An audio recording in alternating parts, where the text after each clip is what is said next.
kotisa fangati karaba sarayele la aurela ne kamaurema Malion Lumière TV maw kungambora tuguni ala nigo information yere igo Lumière TV nigo fargolo nyanaje o kunafoni igo Lumière TV nigo koduma jamana kunganko ko ba fa duguni wala ni be o information yere soro igo Lumière TV groupe Lumière audio adai Lumière TV awulila delikola Lumière TV kanumba lunga uteke au jugu sawoye abada aw bismillah Lumière TV sanfɛ walasa kaw kunafoni bamananw kuma do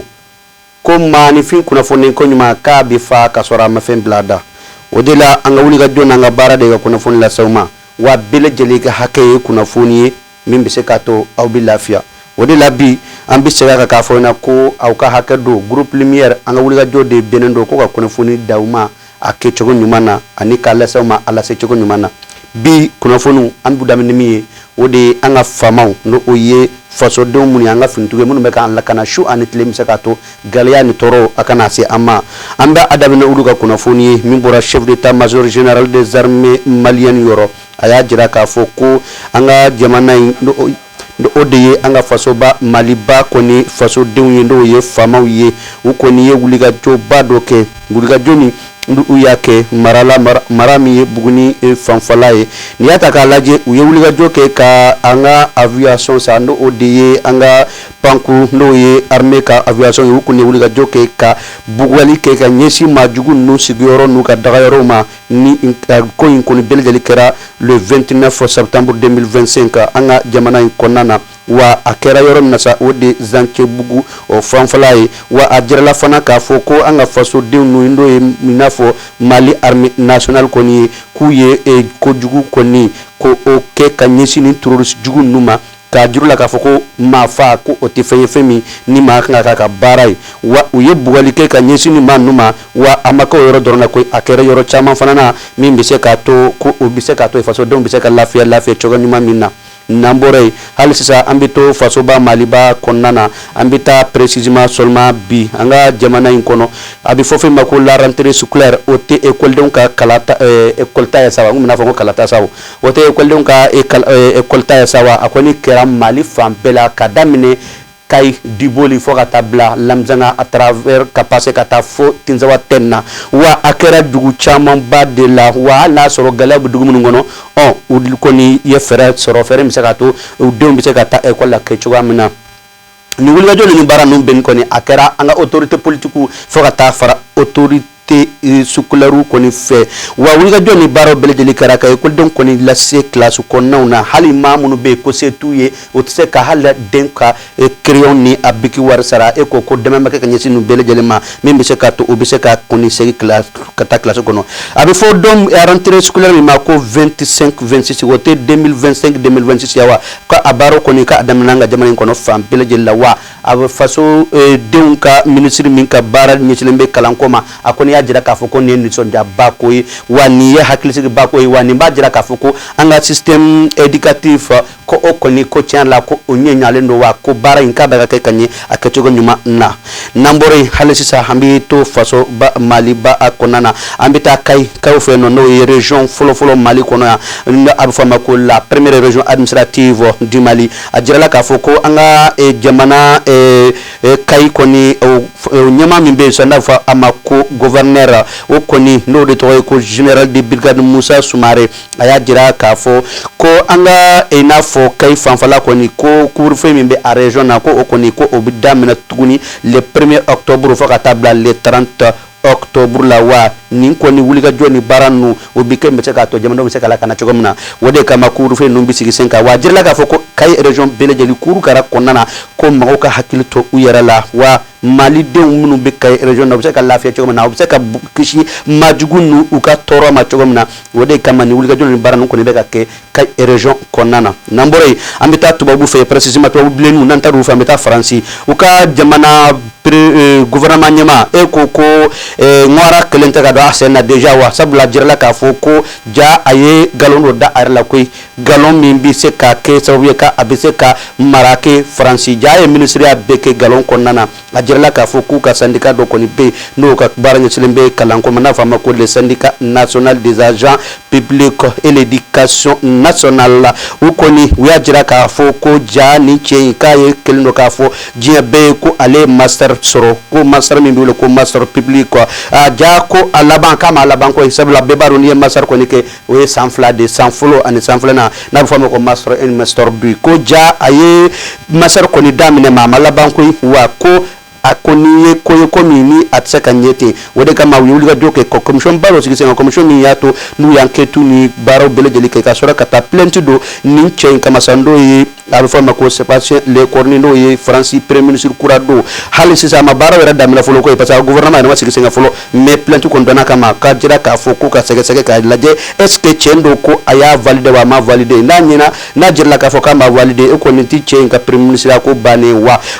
u ka avocat kɔni o de ye u ka conseiller n'a fɔ a ma k'u ka surundanba o kɔni de tɔgɔ ye ko Vincent Brangart a kɔni y'a jira k'a fɔ ko wulikajɔ ni baara bɛɛ lajɛlen bɛ se ka kɛ min bɛ se ka to nin ko in kɔni ko a cɛ a ka fɔ bɛɛ ka bɔ a kalama n'an bɔra an bɛna farafinna an bɛ taa laginɛkaw fɛ nɔ n'i y'a ta k'a lajɛ olu ka constitution kɔni u y'a wulikajɔ n'a baaraw kɔni bɛɛ kɛ k'a ban pewu wa a banna le 27 septembre 2025 o tɛ sibiri tɛmɛnen sa wa k'a jira k'a fɔ ko laginɛ kanakurikaw fɛ nɔ constitution kura kɔni o sigira o ni ma kɛ Alpha Condé ka constitution sigilen yɛrɛ sabula o ta kɛra ko ka troisième mandat ko de ban wa daminɛ wa nin kɔni kɛra sababu ye ka troisième mandat ko ka ban laginɛ ko la pewu wa kɛra sababu ye fana ka naani hakili sigi ye sabula n'ala sɔnna ma le 28 septembre décembre plutôt le 28 décembre 2025 n'ala sɔnna ma élection belebele bina kɛ laginɛkaw fɛ nɔ cɛw ni musow denmisɛnninw maakɔrɔw bɛɛ bina wele k'u ka taa u ka hakilinata fɔ élection ko la min bɛ se ka to laginɛkaw bina faamu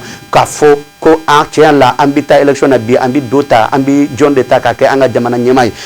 yala transition maa minnu bɛ yɛlɛ u n'a kɛ kanda o tɛ kanda yan mɔgɔ tɛ ka ala y'a k'a dɔn a kɔni dɔn bɛ n'a fɔ n'ala sɔnn'a ma ko a kunnafoni mana kɛ min ye an b'o da aw tulo kan anw minnu ye groupe lumière kanubaw n'a lafasabaw ye wa nin de ye kɔni ye kunnafoni min n'an y'o fara ɲɔgɔn kan d'aw ma wa aw ka hakili to a la k'a fɔ ko Abdramane Tchani ale kɔni tun bɛ Bamako yan kunu wa a bɔlen Bamako ani jamana ɲɛmaa dɔw ye jamana président n'o ye le général d'armée Assimi Goïta le président de la transition en même temps le président de la Confédération des États de l'AES, les États du Sahel, nous avons l'AES, nous connaissons wa hakilna fale flena fenchamana donc abo chamankera wa okofe auka hakilto ala ka foka yito Bamako yanki kunda wa duka ana fo adon balmake adoke min kumbe ndo mimbe no odi capitaine Ibrahim Traoré ye nyoye ulu fana hakilna falen ke ayesi bitanye chogodi démocratie era ko bise kalnya fo chogodi uga jamana ukono wa lafia bina chogodi jamana nukono wa kɛlɛ ko o bina sigi sen ka kaɲɛ cogoya min na ani lafiya bɛ se ka na u ka jamanadenw ka cogoya min na AES ko yɛrɛ bɛ se ka ba sɔrɔ cogoya min na ka ba sigi cogo min na wa u ye u ma da u ma koyi a bɛ fɔ fɛn min ma ko banque d'investissement de l'AES u y'o kumaw fana bɛɛ lajɛlen fara ɲɔgɔn kan k'o fɔ nin de ye kɔni ye kunnafoni min n'an sera k'o sɔrɔ ka dɔn ma an ka partenaire an b'u fɔ kosɛbɛ Fatumata Ɲani Batuli Tolisi groupe an b'o fɔ k'a waleɲuman dɔn a n'a dɔgɔnin Madame Touré Binta Ɲani na ka tila ka foli lase groupe Tolisi baarakɛla bɛɛ lajɛlen ma cɛman na muso ma ka foli ka ta ka lase yɛlɛ électronique kɔnɔ Mamutu Tarawele ale bɛ yen nɔ ani a dɔgɔkɛ dɔ o de ye Aziz Tarawele ani yɛlɛ électronique baarakɛla bɛɛ ka bɛɛ lajɛlen fɔ ka waleɲuman dɔn Mamutu yɛrɛ an b'a fɔ nin waati in na a sigilen bɛ Sinikaw fɛ yan nɔ foli ani tɔni an b'o kɛ ka ɲɛsin a ma nin de ye kunnafoni minnu n'an sera k'u sɔrɔ k'aw lase aw ma a ye k'an bɛn n'Ala sɔnna ma sini nin waati kelen nin chaîne kelen sanfɛ Dero Sengare ale tigɛ bɛ kamara la ka munumunu an bolo Sala Touré kuma bara kun bɛ n bolo k'a lase aw ma a ye k'an bɛn n'Ala sɔnna ma sini. Salam alaikum, c'est moi princesse Seyda Maba, toujours la fierté de l'AES. Bamako Tchè ani muso denmisɛn groupe Lumière TV aw de y'a da ye a ɲɛmɔgɔba o ye tonton Amadou Sala Touré. Maliden yo an ka bɛn kelen ma an k'an bolo di ɲɔgɔn ma k'an faso Mali bɔ nɔgɔ la. Kɔrɔya ye hakili ye kɔrɔya man ka kɛ jawili ye kɔrɔya mana kɛ jawili ye denmisɛnnin hakili ma ne b'o laji. An jigi b'an fa minnu kan ni olu kɛra faso cibaga ye tun. O b'anw siran anw denmisɛnw jigi bi tiɲɛ. Komi ti kɛ komi ti fɔ komi ti ye tiɲɛ kɔnɔ. Anw bi ko bɛɛ danni ye bi anw ka Maliba in kɔnɔ. Europe Malien Lumière TV maaw kun kan bɔra tuguni. Ala n'i ko information yɛrɛ i ko Lumière TV n'i ko farikolo ɲɛnajɛ o kunnafoni i ko Lumière TV n'i ko ko duman jamana kunkan ko ba fɛn bɛ kɛ dugu in kɔnɔ n'i bɛ fɛ ko. balimakɛw n balimamuso électronique de jɔyɔrɔ bɛ aw la o banna pewu walima sokɔnɔminɛnw misiri kɔnɔminɛnw studio minɛnw salle de conférence minɛnw fo ka taa se bafuluminɛnw ma mɔgɔ kelen pe sɔrɔ yɔrɔ kelen pe. hatɛ fune dumasi Cheikh Mamutu Traoré yele électronique a filɛ ni bɔra Membo sirafara la k'i bi yɛlɛ ka taa centre mable fan fɛ yanni ka fara juste i bi i côté gauche lajɛ yele électronique Cheikh Mamutu Traoré i b'a sɔrɔ yen nɔ i mɔgɔ mina se minɛn o minɛn ma a minɛn bɛɛ lajɛlen bɛ yen i n'a fɔ baffle guitare lampadaire chaise micro piano b'o la batterie ampli microphone fo ka taa se lumière ma maa o maa bɛ yen k'i b'a fɛ ka galon bɔnda o tumana sa boli biribiri i ka taa se yele électronique Cheikh Mamutu Traoré ka yɔrɔ la n'i ye ɲɔgɔnmɛ bila cɛncɛnkulu sanfɛ tɛgɛ t'a yira tuguni dɛ o ye cɛ ye funɛ dimanche o tumana sa an bɛɛ lajɛlen ka wuli ka jɔ kɛ an ka Mamutu Traoré ka yɔrɔ sɛgɛrɛ yele électronique hatɛ aw ma ye Lumière TV ma ko ti sa fangati karaba sara yele la aw de la ne kamaw de ma Malion Lumière TV maaw kunkan bɔra tuguni ala n'i ko information yɛrɛ i ko Lumière TV n'i ko farikolo ɲɛnajɛ o kunnafoni i ko Lumière TV n'i ko ko duman jamana kunkan ko ba fɛn bɛ kɛ dugu in kɔnɔ n'i bɛ fɛ ko information yɛrɛ sɔrɔ i ko Lumière TV. Groupe Lumière aw de y'a da ye. Lumière TV a wulila deliko la. Lumière TV kanu b'alu nka o tɛ kɛ aw jugu sago ye abada.